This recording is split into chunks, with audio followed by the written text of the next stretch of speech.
Episode 8 की शुरुआत में हमें दिखाया जाता है कि ईजे अपनी मॉम की बॉडी में आया है। ईजे को लगता था कि वो अपनी मॉम को बहुत अच्छे से जानता है, लेकिन सच तो ये था ईजे को अपनी मॉम के बारे में बहुत सारी ऐसी चीज़ें थी जो उसे नहीं पता थी। ईजे बताता है कि उसकी मॉम एक सिंपल लड़की थी जिसके बहुत बड़े बड़े सपने थे।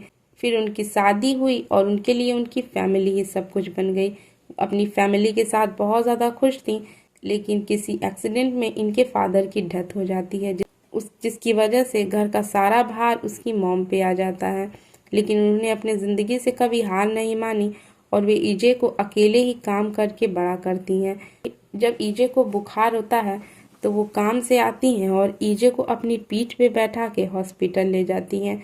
वो ईजे को कभी भी परेशानी में नहीं देख सकती थी और ईजे को अगर बुखार हो जाता तो वो खुद बहुत ज़्यादा टेंशन में हो जाती। और ईजे को पता चलता है कि उसकी मॉम ने अपने ज़िंदगी में बहुत सारी प्रॉब्लम देखी हैं और उसकी मॉम ने जॉब भी अपनी खो दी, लेकिन उन्होंने कभी अपनी ज़िंदगी से हार नहीं मानी। ईजे अपने मॉम के सेक्रीफाइसेस को कभी भी समझ नहीं पाया।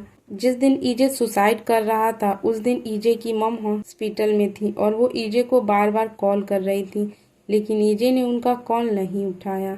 और जब उनके पास ईजे के डेथ की न्यूज़ आई वो पूरी तरीके से टूट गई थी और वो बस चाहती थी कि उनका बच्चा कभी भी उन्हें छोड़कर ना जाए। और ये चीज़ उनके लिए बहुत ज़्यादा पेनफुल थी। उनको लगता था कि उन्होंने ईजे की सही से देख रेख नहीं की और जो कुछ भी ईजे के साथ हुआ है वो उनकी वजह से हुआ है। और जब पुलिस उनसे इंक्वायरी करती है ईजे के सुसाइड के बारे में तो वो कहती हैं कि मैं एक अच्छी माँ नहीं बन पाई। वो ईजे के सुसाइड का दोष भी हमेशा खुद को देती। इसके बाद हमें दिखाया जाता है कि जब वो अपने काम पे जाती हैं तो सारी औरतें उनके ईजे के मॉम के बारे में बुरी बातें बोलती हैं और उनके बारे में बैक बिचिंग करती हैं। ईजे की माँ ये सारी बातें सुन लेती हैं और वो बहुत रोती हैं। ईजे भी अपनी माँ की सारी मेमोरीज को याद करके बहुत ज़्यादा रोता है और ईजे को याद आता है कि डेथ ने उससे पूछा था कि तुमने अपनी लाइफ को मार के किसी को हर्ट तो नहीं किया है। ईजे ने कहा था मैंने तो अपनी खुद की लाइफ की ली है और इसकी वजह से मैंने किसी को भी हर्ट नहीं किया। लेकिन ईजे को अभी समझ में आता है कि इसने अपने सुसाइड की वजह से इसने अपनों को बहुत ज़्यादा हर्ट किया है, उन लोगों को हर्ट किया है जो इससे बहुत ज़्यादा प्यार करते थे। इसके बाद ईजे बताता है कि वो अपनी मॉम की ही बॉडी में रहने लगा, काम करने लगा और ताकि वो अपनी मॉम को खुश रख सके। उसे दर्द भी होता फिर भी वो काम करता।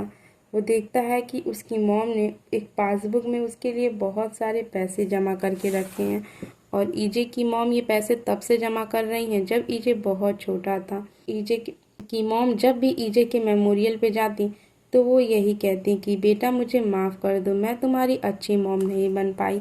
ईजे अपनी मॉम से कहना चाहता था कि नहीं मॉम, आप बहुत अच्छी माँ थी लेकिन मैं आपका अच्छा बेटा नहीं बन पाया।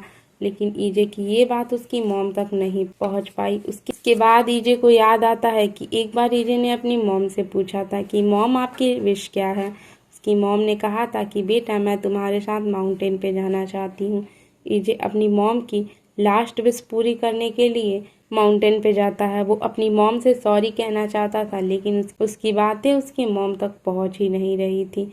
और जब वो शाम को वापस आने लगता है तो उसकी मॉम वहाँ से गिरने लगती हैं। ईजे अपने मॉम को मरने नहीं देना चाहता था। वो चाहता था कि मॉम जिंदा रहें बहुत समय तक, इसलिए वो बहुत ज़्यादा हिम्मत करता है और कहता है कि मॉम आप मत जाओ, मैं आपको बचा लूँगा। और हिम्मत करके वो उस डेथ को टाल देता है। ईजे को अपनी गलती का एहसास होता है कि जब वो मरा होगा उसकी मॉम को भी ऐसा ही फील हुआ होगा। इसके बाद हमें दिखाया जाता है ईजे बताता है कि वो अपनी मॉम की बॉडी में 32 ईयर्स तक रहा और इतना लंबा समय वो अपनी भी बॉडी में नहीं रहा क्योंकि वो मॉम को मारना नहीं चाहता था और वो अपनी ज़िंदगी को बहुत ही अच्छे से जीता है और वो अपनी मॉम की बॉडी का बहुत ही अच्छे से ख्याल रखता है। और उसे ये समझ में आता है कि ज़िंदगी बहुत खूबसूरत है, हमें कभी रुकना नहीं चाहिए और कभी भी होप नहीं खोनी चाहिए। और 32 इयर्स के बाद उसकी डेथ हो जाती है और ईजे फिर से डेथ के पास आ जाता है। ईजे डेथ से कहता है कि मुझे अपनी गलतियों का एहसास हो गया है और मैंने तुम्हें बहुत ज़्यादा मिस किया। ईजे कहने लगता है कि क्या तुम मुझे एक चांस दे सकती हो मैं अपनी मॉम के साथ जीना चाहता हूँ। मैं उनको हर वो खुशी देना चाहता हूँ जो मैं कभी नहीं दे पाया। उन्होंने अपनी लाइफ में बहुत ज़्यादा स्ट्रगल देखी है और परेशानियाँ देखी हैं। मैं चाहता हूँ कि मैं उन्हें एक हैप्पी लाइफ दूँ। कहती है, तुमने अपनी 12 जिंदगियाँ जी ली हैं और 12 मौतें भी। मैं नहीं बता सकती कि तुम जीतोगे या हारोगे। कहती है, तुम्हारे साथ क्या होगा इसका रिजल्ट मेरे हाथ में नहीं है। मैं तुम्हें शूट करती हूँ और जो भी चीज़ होगी वो तुम्हारी डेस्टिनी के ऊपर होगी।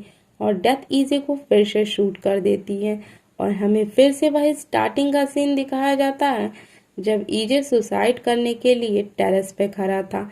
उसकी मॉम की कॉल आ रही थी, लेकिन इस बार ईजे सुसाइड नहीं करता और अपनी मॉम की कॉल अटेंड कर लेता है। फाइनली दोस्तों, डेथ गेम वेब सीरीज बहुत ही ज़्यादा अच्छी थी। इसमें सिंपल कहानी थी एक लड़के ईजे की जो जिंदगी से हार मान के सुसाइड कर लेता है, लेकिन डेथ के पास जाने के बाद उसे धीरे धीरे ये चीज़ों का एहसास होता है कि ज़िंदगी बहुत खूबसूरत है और लाइफ सबको एक बार मिलती है और उसे अच्छे से जीना चाहिए। हमें कभी भी हार नहीं माननी चाहिए। ईजे अपनी ज़िंदगी से हार मान चुका था और भागना उसको लगता था कि डेथ ही उसकी प्रॉब्लम का सल्यूशन है, लेकिन जब उसने इतनी सारी जिंदगियां जी और तब उसे पता चला कि डेथ कभी भी किसी प्रॉब्लम का सल्यूशन नहीं हो सकती है। तो ये एक बेहतरीन के ड्रामा था और उम्मीद है आपको ये पसंद आया होगा। और मेरे चैनल को सब्सक्राइब करिए ताकि आपको इस तरीके की स्टोरी सुनने को मिले। Thank you so much.